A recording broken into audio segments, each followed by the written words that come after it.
Merong isang katanungan sa atin, sabi dito, some of medical doctors are obese. Bakit ganun?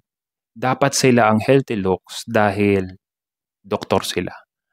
Alam niyo, meron akong isang nasubaybayan na isang doktor.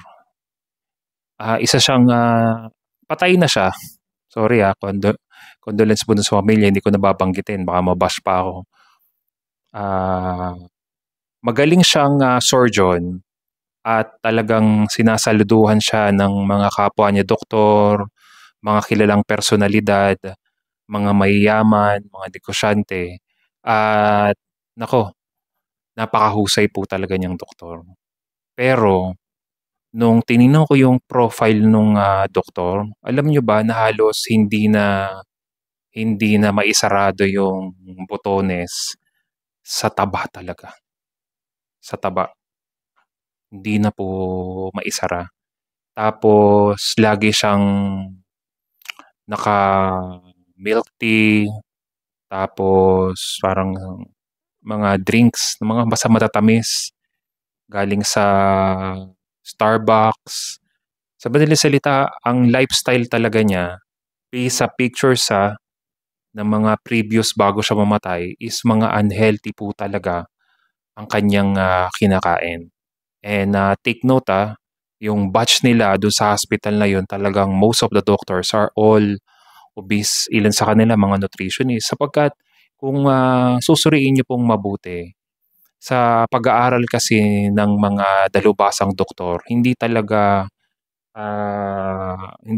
uso sa kanila yung tinatawag na elimination diet. Yung alisin mo 'to, focus ka lang sa ganito, ito lang yung kainin mo, hindi, eh.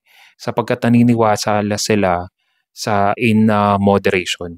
Yung in moderation, in balanced diet, kain ka nito, kain ka niyan. The problem kasi kapag, yung in moderation and in balanced diet na makatikim ka lang, hindi na masama yun. Ang problema nun, once na na-trap ka sa masarap na pagkain na ito, na sabi mo nga balanced diet in moderation lang, pero napapansin mo, mas madalas na pala yun ang kinakain mo.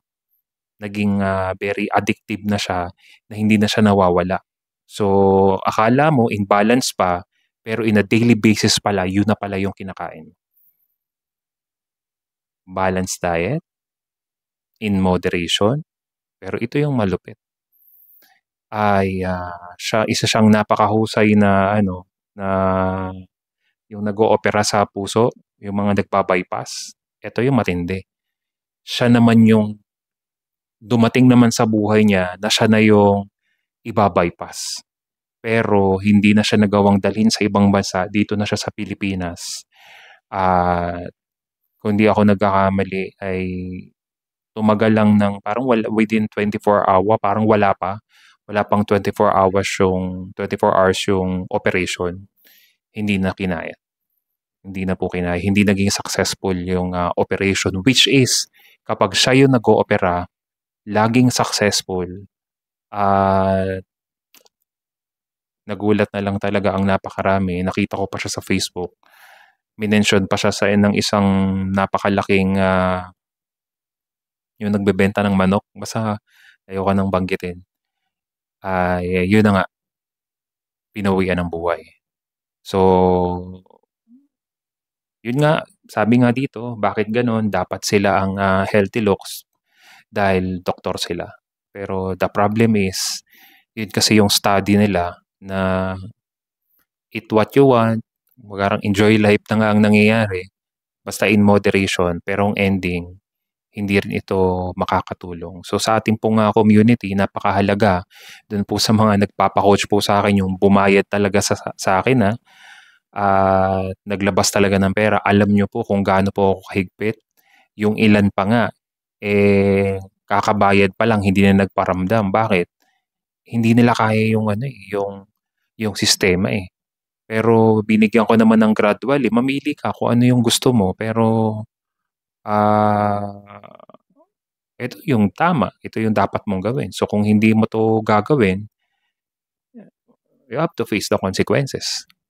So yun po yung aking kasagutan at Wala, gano'n po talaga.